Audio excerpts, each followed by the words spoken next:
Congress party ఎన్నికల ముందు మేనిఫెస్టోలో పెట్టిన విధంగా 18,000 వేతనంతో పాటు ఉద్యోగ భద్రత కల్పించాలని కోరుతూ బీఆర్టీయూ ఆధ్వర్యంలో ఆశా వర్కర్లు హన్మకొండలోని ఏకశిలా పార్కు నుంచి వరంగల్ కలెక్టర్ కార్యాలయం వరకు ర్యాలీ నిర్వహించారు.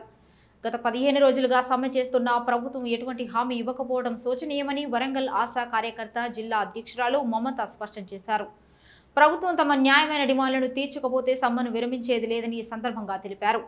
మేము ఇప్పుడు వరకు మాకు మ్యానుఫ్యాక్చర్లో పెట్టిన 18,000 ఫిక్స్డ్ వేతనము ఉద్యోగ భద్రత ఇవి కల్పించకపోతే మేము మాత్రం ఈ సమ్మెను విరమించేది లేదు. ఈ సమ్మెను ఇలానే కొనసాగిస్తాం. అసెంబ్లీ ముట్టడి మాత్రం ఖచ్చితంగా చేపిస్తాం. ఈరోజు కలెక్టర్ ఆఫీసర్ ఎట్లా ముట్టడి చేసినామో అసెంబ్లీ కూడా అదే విధంగా అన్ని రాష్ట్రాల వల్ల కలిపి అసెంబ్లీ ఖచ్చితంగా ముట్టడి చేస్తాము. గవర్నమెంట్ ఇప్పటికైనా కళ్ళు తెరిచి ఏదో ఒక మాకు శాలరీ పెంచుతామని చెప్పేంత వరకు వదిలిపెట్టే సమస్య లేదు.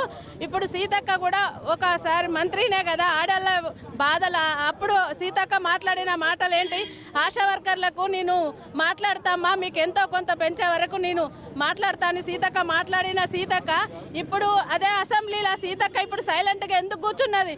అదే ఆశా వర్కర్లు సీతక్కకి ఇప్పుడు కనిపిస్తలేరా? సీతక్క ఎందుకు మాట్లాడతలేదు? ఇప్పుడు సీతక్క మాట్లాడాలి కదా ఆశా వర్కర్ల గురించి. గతంలో మాట్లాడినామే, ఇప్పుడు ఎందుకు మాట్లాడదు? మాట్లాడాలని మేము కూడా అడుగుతున్నాం. అంతే. గత 15 రోజులుగా ఆశా వర్కర్లు తమ వేతనాలు కనీస వేతనాలు పెంచాలని చెప్పేసి, ఉద్యోగ భద్రత కల్పించాలని, ప్రమాద బీమా కల్పించాలని చెప్పేసి ప్రభుత్వానికి అనేక రూపాల్లో విన్నవించడం జరిగింది. అయినప్పటికీ ఇప్పటి వరకు కూడా గత 3 నెలల నుంచి వాళ్ళకి వేతనాలు ఇవ్వడం లేదు.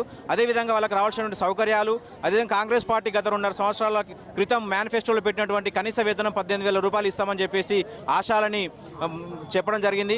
ఈ రోజు వరకు కూడా అటువంటి వేతనం పెంచకుండా మొన్న పెట్టినటువంటి బడ్జెట్లో కనీసం కాంట్రాక్ట్ అవుట్సోర్సింగ్ వర్కర్స్కి 0.31% మాత్రమే కేటాయించి 900 కోట్లతో వాళ్ళకి వేతనాలు ఇవ్వాలని చెప్పేసి నిర్ణయించడం జరిగింది. గతంలో కంటే కూడా ఈసారి బడ్జెట్లో వాళ్ళకు బడ్జెట్ను తక్కువ కేటాయించి వేతనాలు ఏ రకంగా ఇస్తుందో అని చెప్పేసి ప్రభుత్వాన్ని ప్రశ్నించడం జరుగుతుంది. కాబట్టి గతంలో మోసపూరితమైన హామీలు ఇచ్చినటువంటి కాంగ్రెస్ రేవంత్ రెడ్డి ప్రభుత్వం ఈరోజు ఆశాలకు సమాధానం చెప్పాలి. అదేవిధంగా గవర్నమెంట్ వెంటనే తలొగ్గి వాళ్ళకి ఇవ్వాల్సినటువంటి వేతనాలు కనీస వేతనాలు ఇవ్వాలని చెప్పేసి కోరుతూ ఈరోజు బీఆర్టీయూ ఆధ్వర్యంలో రాష్ట్ర వ్యాప్తంగా వివిధ కార్యక్రమాలు తీసుకొని వివిధ కలెక్టరేట్ల ముంగట ధర్నా చేయడం జరుగుతుంది. కాబట్టి ఈ రకంగా ప్రభుత్వం కనుక ఇదే రకంగా ఉంటే రాబో కాలంలో అతిపెద్ద కార్యక్రమాలు చేపడతామని చెప్పేసి తెలియజేస్తూ ప్రభుత్వం మెడలు వంస్తామని చెప్పేసి హెచ్చరిస్తున్నాం.